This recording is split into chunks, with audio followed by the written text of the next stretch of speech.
We got to get past this guy, Andy Hiraoka. Absolutely. He can really motherfucking rumble. I wasn't familiar with him, but I seen some clips a couple weeks ago. He actually is decent. He's just over there in Japan, so you know us in America, we don't get to stay up that late to watch him. He can motherfucking squabble. Andy Hiraoka would give any of these other champions from Shakur to Lopez or what's the other one? Richard Hitchens and Dalton Smith. You know what I'm saying? And the other guy. What's the other guy? Dalton Smith from UK, yep. This guy would give any last one of them guys problems. You know. ここにいるうちの本物のスクールスポーツのために行こうぜ、ベイビーバン。手の国には気をつけて、現実になることがありますからね。Alright, so we're going to go ahead and continue the long-standing tradition of covering Japanese boxing here on True School Sports. True School Sports, the #1 source for Japanese boxing in America. And guys, as you've seen it in the beginning of this video, Gary Russell Jr., he knows how tough of a fight this is for his little brother because it is a tough fight for him. And I want to commend both fighters for stepping up to the plate and making a great fight happen on the Ryan Garcia Mario Barrios undercard. I'm supposed to be there. I can't wait for this fight. It's the fight of the night for me, honestly, even more so than Barrios and Garcia, because I felt like both these fighters have a lot to prove in the 140-pound division. So on one side, you got the champion, the WBA champion, Gary Antuanne Russell. And on the other side, you got Andy Hiraoka. And I'm going to say it like this, guys. Gary Antuanne Russell, I'm putting him on a massive upset alert. I'm talking about infrared, laser beam red upset alert. Now, it is worth noting that Andy Hiraoka right now, at the time he's shooting this here on February 5th, 2026, he is a plus 250 right now. So he's not a massive underdog. You know, this ain't Buster Douglas versus James Toney, but nonetheless, he is an underdog. And I think this is a very, very dangerous fight for Gary Antuanne Russell. And his brother, Junior, the older brother, he knows how tough of a fight this is because you heard the way he was talking. You know, he said that Andy Hiraoka will give a lot of these fighters problems. These Shakur Stevensons, these Richard Hitchens, Dalton Smiths, all these fighters. He classes him that high, and to that, I would say I agree with him. When you talk about Andy Hiraoka, you're talking about a fighter who possesses a great blend of range, of punching power, and you know some solid hand speed as well, right? You know, and he's doing it out of the southpaw stance, which makes it for a lot of fighters more confusing, more difficult to deal with, right? So that being said, it's a southpaw on southpaw matchup, and this isn't the first time Gary Antuanne Russell has been involved in a southpaw on southpaw matchup like this. Gary. The lone loss of his career, the only guy on Gary's resume you could say resembles Andy Hiraoka type style would be to the only guy he lost to on his resume, and that was none other than Alberto Puello, in which he lost by split decision, right?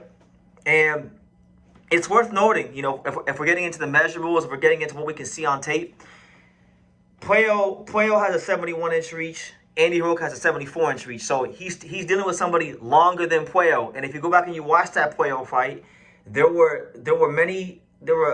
quite a few instances where Puello was able to get off 3-4 shots at a time on Gary, because Gary is one of those fighters. You know, when you break him down, great hand speed, places his punches very, very well. You know, is a dominant front foot fighter. Not necessarily a guy that you would say can box off his back foot. That's never really been his thing in the professional ranks. But we know what he is. He's a guy that likes to fight downhill on you and impose his hand speed, his accuracy, and his skill set on you. Right? That's the kind of fighter Gary Antuanne Russell is. And you know that's good. But after a couple rounds, why I think Gary could be in trouble with this fight is because he likes to throw those 3-4 punches at a time, and that speed hits you really good in the first couple of rounds. But then, you know, after a couple of rounds of seeing it, the higher level fighters like Alberto Puello, and in this case Andy Hiraoka, they can adjust to that and punch in between the shots, and that's what Puello did. And he was very accurate, and he was using his legs very, very well to make even Gary Antuanne Russell miss his shots and be the ring general and control the real estate in which the fight was fought. Right? So that being said, I could see that happening here. Now, Andy is not without flaws. You know, he's got flaws. I think if you're looking at how Gary could beat the brakes off Andy in this fight, I feel like Andy, probably the thing I dislike the most about his style is he pulls back straight up. So like he'll get off his 1-2, he'll throw a lead uppercut, he'll throw the uppercut, the left uppercut, and then when he exits, he pulls straight out, and that he makes himself a very tall target. So if Gary can time that, or if he slips a shot and then he catches Andy pulling out straight back, Andy gonna be lined up for some, you know, big time counter punches, and that could get him hurt and possibly knocked out. So I think the fight within the fight for Gary is, it's not so much just landing your punches, it's how do you exploit your speed and how do you take advantage of Andy Hiraoka pulling straight out. You understand? Very, very good fight. Very, very good fight. A lot of people don't know Andy Hiraoka because really and truthfully, he has been one of the most underpromoted fighters in Japan. And speaking as somebody who covers a lot of Japanese boxing, I can tell you that he hasn't been pushed as fast or as aggressively as a lot of the other top fighters from Japan. I have my own theories as to why this is, but nonetheless, you know, he hasn't really gotten the opportunities to stay active and stay sharp. And he's coming into this fight, you know, inactive. Andy didn't fight in the whole calendar year of 2025.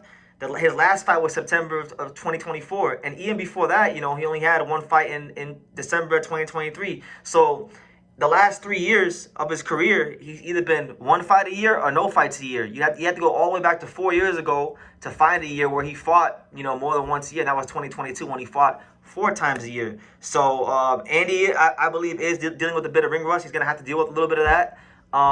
As will Gary, right? Because Gary hasn't fought himself since we fought Raul Valenzuela when he won the title, and that was back in, you know, March of last year. So he's coming in off of a damn near year layoff himself. So ring rust could be a factor for both guys, but Andy's ring inactivities is about what? We're talking like what?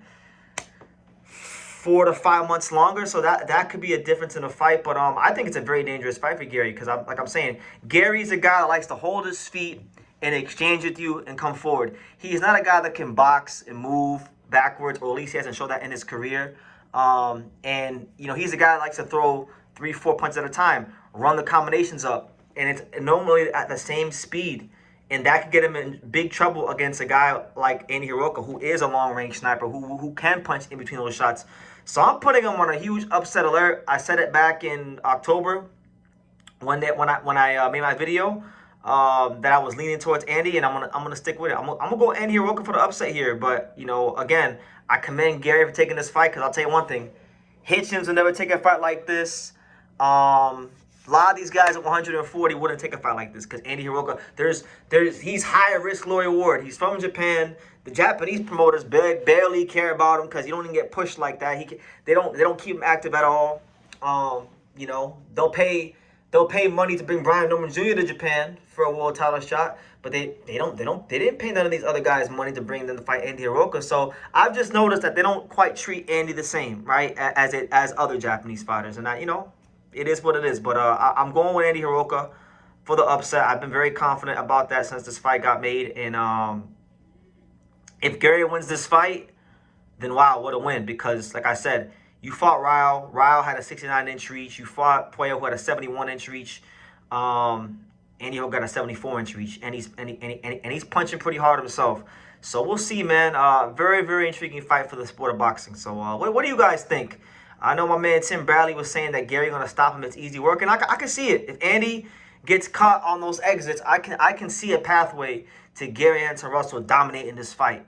But that'll come with the potential for him to get clipped with something coming forward. You understand? So very intriguing fight stylistically. How do you guys see it? Leave your comments down below. Make sure you guys take the time to subscribe. And like I say in every single one of these videos, you can love me or you can hate me. But I'm just a kid from Dang. So until next time. Thank you for watching True School Sports. Thank you for watching another video on the untouchable True School Sports empire, the home of boxing. We're on the road to 100,000 subscribers, guys. So help us keep being great. Help us keep pushing out that real boxing content for the fine folks all around the world. And make sure you jab, you hook, you Mike Tyson, you Mayweather that subscribe button. Pops, show them how do they gotta hit the subscribe button. Pop, pop, pop.